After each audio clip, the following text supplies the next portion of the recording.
from an early age, we are sold this version of milk production. Creamy. Crack us down, girls. Eye candy at 12 o'clock. The milk industry wants to portray an idyllic world where cows graze happily in the fields. But the reality for these animals is very different. Unlike what they want us to believe, most dairy cows have no chance to graze in pastures or live freely. It's estimated more than 18,000 were killed in a massive explosion and fire at a dairy farm in the Panhandle. The blaze is the deadliest fire involving cattle. I guarantee you that this will not happen again at Fair Oaks Farms. Pure evil, the dairy industry files into the impacts and the evilness of capitalism in the dairy industry. Dairy is a big business in the United States. In 2015 alone, over 9 million U.S. dairy cows produced more than 208 billion pounds of milk. And now on to what are the environmental impacts of the dairy industry and dairy farming as a whole. With its industrial scale capitalism operations and companies and factory farms housing thousands of cattle, the dairy industry is responsible for different types of environmental pollution, including significant emissions of greenhouse gases that contribute and fuel to the climate change crisis. Livestock farming is responsible for more greenhouse gas emissions than any other food sector source. Methane gas is 86 times more potent than carbon dioxide over a 20-year period. It is the largest contributor to total GHG emissions from the dairy sector, contributing to over half of dairy production's total emissions. Dairy is responsible for 2.9% of total human-induced greenhouse gas emissions. In addition, dairy production is an intensive farming system, pollutes air and water, and contributes heavily to soil degradation and deforestation all over the earth and the world itself and the globe. In fact, deaths attributed to air pollution from livestock now outnumber deaths caused by coal power plants. Every year, roughly over 12,000 people in the United States die as a result of their exposure to emissions from animal farming operations. Almost 2,000 deaths are attributed to emissions that originate from dairy farming. Intensive dairy farming facilities pollute the local waterways of surrounding communities and cities, making them unusable if not outright pure dangerous. Manure from thousands of dairy cattle housed in factory farms is stored in large vats until it can be applied to nearby crop fields. But because there is simply too much manure and poop for it to be applied to the land usefully and safely, nitrogen and phosphate often leaches out into nearby waterways. These vats can also crack and form tears over time that allow their contents to seep out and enter the groundwater, making their way to bodies of water, large and small. Under these conditions, pollution control becomes increasingly difficult. The cow manure, again, it was stored, right? But it can actually pollute the water with deadly pathogens, antibiotics, and hormones, creates toxic aquatic dead zones due to excess nutrition, and threatens the water resources necessarily for wildlife to survive. Like many species, the Higgins eye pearly mussel, for instance, depends on the availability of clean water, but that is threatened by animal agriculture, pollution runoff, and diversions of rivers that are driving this endangered species on its way to extinction by degrading its aquatic, marine habitat in the Great Lakes region. Raising cattle for agricultural purposes, including to produce milk for use in dairy products, contributes heavily to deforestation all over the world, not just in America, not just in the United States, as land is cleared to grow the food needed for the cattle. The taste for milk in the United States requires the use of almost 44,000 square miles of land, an area almost the size of the state of Virginia. There are a number of ways that the dairy farming weakens the soil health. One example is soil plunging, which takes place when the ground is too wet. As the cows walk on the ground, they compact the soil, making it harder for plants to grow in that area. The same thing can happen when heavy machinery is used or moved over the plot of land that is again too wet. So while we already know all the animal abuse that goes on the dairy industry, such as the factory farming and companies, many people consider dairy products like milk, cheese, and yogurt to be vegetarian, cruelty-free foods since they don't require the direct killing of an animal. But milk production causes a great deal of indirect killing. It is as well as a significant physical and emotional harm and the health effects and well-being to dairy cows, goats, and sheep. Overall, even though milk isn't the actual flesh of an animal, its production still comes at an impact and at the expense of many animals' lives and well-beings. Animal cruelty law exemptions in factory farming. The Animal Welfare Act, despite its name, provides no significant protection to farmed animals whose bodies are used for food, furs, or skins. This means animals such as cows, goats, sheep, etc. are not protected by this law. These animals are not entitled to federal protection of humane conditions in America.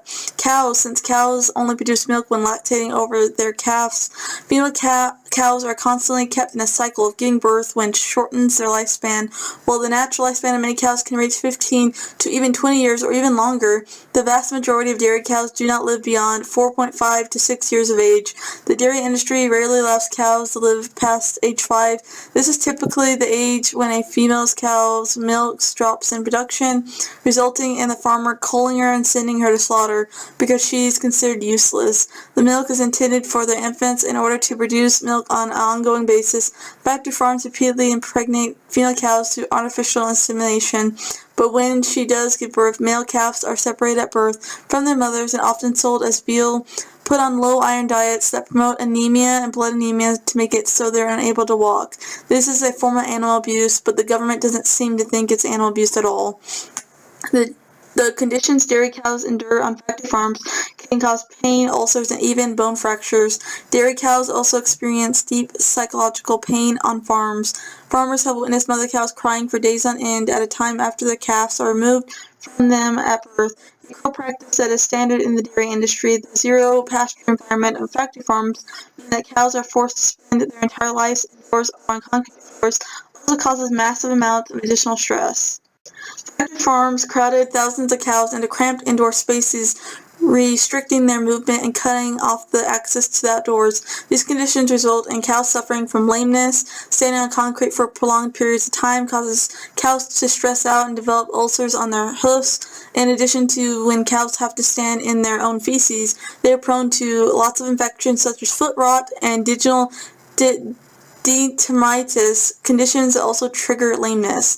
Mastitis is an infection of the mammary gland in mammals such as dairy animals such as cows, goats, and sheep, caused by a bacterial infection.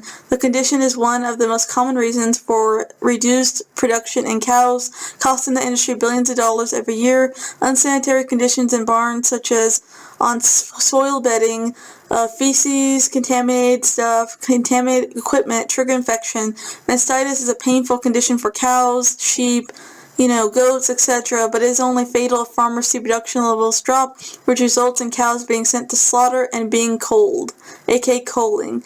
Tail docking involves cutting off portions of a cow's or sheep's tail to make the milking process easier and safer for farmers. Because of the painful nature of the procedure, the fact that it's not necessary, they just do it for aesthetic reasons, the state of California had passed a law to ban routine tail docking in 2009, and several other states have introduced laws to regulate the practice. So a recent event actually made me want to do this deep dive Pure Evil Files video about the dairy industry, because 18,000 cows very recently were killed in a fire explosion, a fire at Texas dairy farm, maybe the largest cow death ever. The fire spread quickly enough through the holding pens where thousands of dairy cows crowded together, waiting to be milked, trapped in the deadly confines of their pens. After subduing the fire at the West Texas dairy farm Monday evening, officials were stunned at the scale of the livestock death left behind. 18,000 head of cattle perished in the fire at the South Fork dairy farm near Dimmitt, Texas. Pictures posted on social media by bystanders showed the huge plume of black smoke lifting from the farm fire, as well as charred cows that were saved from the infrastructure that had escaped. A malfunction in a piece of farm equipment may have caused an explosion that led to the fire. Texas fire officials are still investigating the cause. I wanted to touch on this because a lot of people are wondering why this happened, honestly. And the dairy industry has been declining, rapidly and going downhill. So, it could be suspicious maybe. Who knows? Now onto the treatment of the employees. Animals that can weigh a ton or more is just one dangerous aspect of being employed by a dairy farm job. The cows are not the only dangerous aspect of working on a dairy farm. Workers are also likely to be injured by heavy machinery, manure storage systems. The danger of working in a dairy farm are compounded by the fact that in the United States, most of the workers tend to be Hispanic laborers who often have no previous working experience working in agriculture as a whole. This situation creates language barriers that make significant training more difficult. And to top it off, the lack of training endangers not only the cows, but also the workers. Working with large animals poses a real risk of injury once again, and in 2012, Wikis was part of a team at the NMCLP that interviewed about 60 workers from various dairies and dairy farms in the state and area. Almost 80% of the workers said they have never received any safety training. The opinion of Tess Weekles, a former attorney at the New Mexico Center of Law and Poverty, the NMCLP, who has interviewed dozens of dairy workers. The dairy workers were unfairly blamed for the abuse that is actually just a glimpse of a much larger issue and problem. In an industry where profits are paramount, workers are under pressure to move the cows quickly and rarely receive any kind of training once again. Indeed, the undercover investigator who worked on the case received no training during the time of investigation. This appears to be typical. There's no training. You just start working, says Gonito Vareta, who, along with his brother Jose, were the only two workers willing to have their real names used. Gustavo worked on dairies for 10 years feeding calves. Angelina Rosera, one of the few female dairy workers, worked as a milker for a year and a half and agrees with Verta. You just watch other people and learn to do the job, she says. Mexico's dairies, like almost all dairies in the United States, never stop running. Cows are milked 2 or 3 times a day, every day. Cows don't know holidays. Cows don't get holidays, says Alfredo Gomez, a 56-year-old dairy worker in southeastern New Mexico.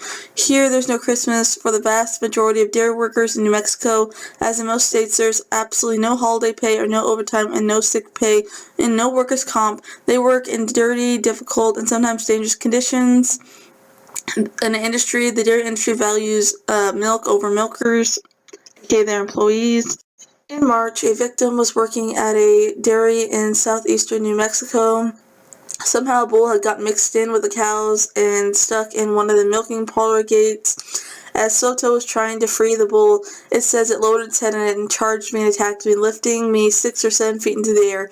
I hit my head on the concrete floor. His skull got fractured, but he says he wasn't taken to the ER. He wasn't taken to the ER about 40 miles away for 3 hours. He had to be airlifted to the hospital, capable of handling this injury.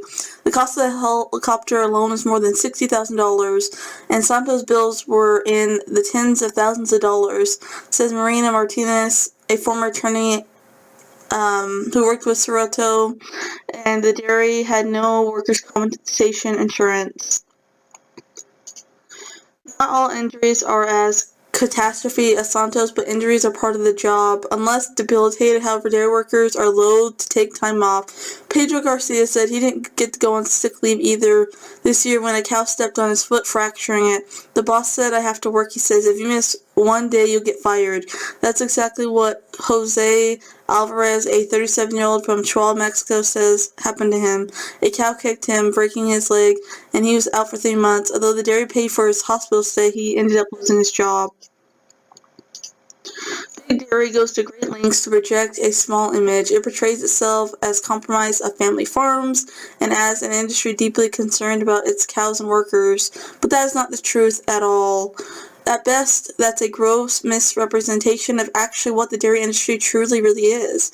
3/4 of the workers are Mexican, and most of the milk production in New Mexico and nationwide comes from concentrated animal feeding operations. Cows don't graze in green pastures. Instead, they are kept in corrals, standing on dirt, and more frequently in the muck and feces and manure that is generated by urine and feces. A dairy cow expels as much as 150 pounds of manure a day. So now on to the health effects on people and dairy propaganda as a whole. Plant milk-based sales are directly contributing to the decline of dairy sales. As plant-based milk reached $3.1 billion in sales this year, dairy giants are increasingly fearful of the shifting market and why people are trying to, plant-based milk, such as coconut milk, soy milk, almond milk, etc. Americans every day are encouraged to consume milk by lobbying groups of the American Dairy Association, doctors, teachers, big pharma, parents, and peers, and the school system, all in the name of health.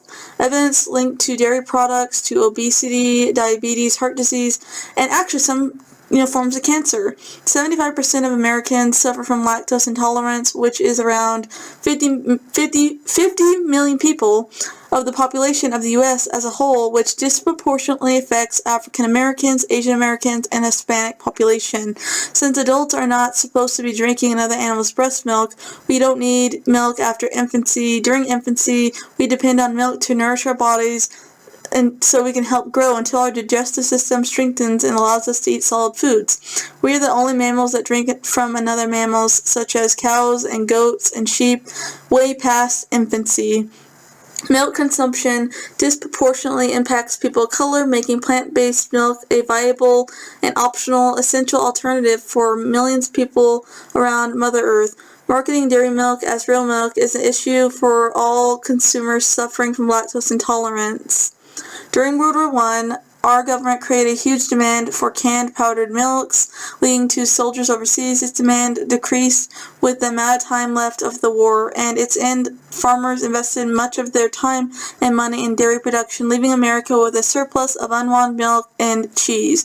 The U.S. government was left with the need to buy back all this unwanted milk and began righting it by pushing it to the public. Why did the U.S. government amass more than 1 billion pounds of cheese? The year was 1981, and President Ronald Reagan had a cheese problem. Specifically, the federal government had 560 million pounds of cheese, most of it stored in vast suburban storage facilities. Decades of propping up the dairy industry, but by buying up surplus milk and turning it into processed cheese commodity had backfired hard. The dairy industry thus began infiltrating our daily lives. Dairy products began infiltrating schools, the medical field, and government's dietary guidelines. Once again, Got Milk was the ad campaign, and other advertisement campaigns about milk and dairy spread rapidly during the 1990s and early 2000s. It was impossible to go anywhere and open up a magazine without seeing the milk mustache face of a celebrity grinning back at you in the Got Milk advertisement, featuring predominant celebrities such as Britney Spears and Serena Williams. The Got Milk ads helped drive the demand for dairy products at a time when fluid milk consumption was at its lowest point in decades. The Got Milk campaign is the dairy industry's attempt to distract consumers from the damaging effects of the animal agriculture industry as a whole. What's more, a growing body of research has found that grown-ups consuming too much dairy can actually be quite harmful. Considering taxpayers spend an estimated $4.5 billion a year to subsidize dairy, many experts believe this new science deserves much more attention. According to a study, women who consume 3 or more glasses of milk per day have a 60% increased risk of developing a hip fracture and a 93% increased risk of death. And each glass of milk increases the mortality risk by 15%. However, this news should not come as a shock to anyone outside the dairy industry's advertisement department. A 2005 review of Pediatrics showed that milk has no effect on preventing stress fractures in girls. In fact, the research linked to higher milk consumption with a higher fracture risk. More troubling was finding that men who drank 2 or more glasses of milk a day were almost twice as likely to develop advanced prostate cancer as those who drank no milk. A subsequent study turned up a similar result. Wilton found that men who consumed more than 2,000 milligrams of calcium a day from food or supplements were nearly twice as likely to get prostate cancer as those who consumed less than 500 milligrams a day. After several studies showed a correlation between dairy consumption and breast cancer, research theorized that the high levels of hormones in dairy foods, specifically estrogen and an insulin-like compound known as IGF-1, may speed the growth of tumors up. Fat and cholesterol, like other animal milks, cow's milk contains more fat and saturated fat compared to most plant-based milks. As a percentage of calories, cow's milk is 47% fat and 28% saturated fat. Dairy products are the largest contributors to standard fat intake in the American diet. The review cites a meta-analysis showing that higher milk consumption is associated with a greater risk of heart disease mortality. Health organizations that receive dairy industry support may have influenced a new report that is pushing parents to make milk the drink of choice for their children. The National Dairy Council has made payments to the American Heart Association, which helped develop a new report that says dairy milk should be favored over monetary alternatives such as almond milk for children. The Physician Committee reported yesterday that the National Dairy Council paid between $15,000 and $100,000 to be listed on the American Heart Association's Industries Nutrition Forum. After the Physicians Committee announcement, the American Heart Association removed the National Dairy Council's name from the list of funders. Also teaming up with fast food companies is part of Big Dairy's larger strategy of beating back competition from soft drink and junk food companies. In 2013, when the USDA was tightening its nutritional rules for snacks served in school cafeterias, the International Dairy Foods Association convinced the agency to allow sugary dairy products like chocolate milk, even when Berkeley, California enacted the nation's first ever tax on sugary beverages last year. It exempted sweetened dairy products, citing their nutritional benefits.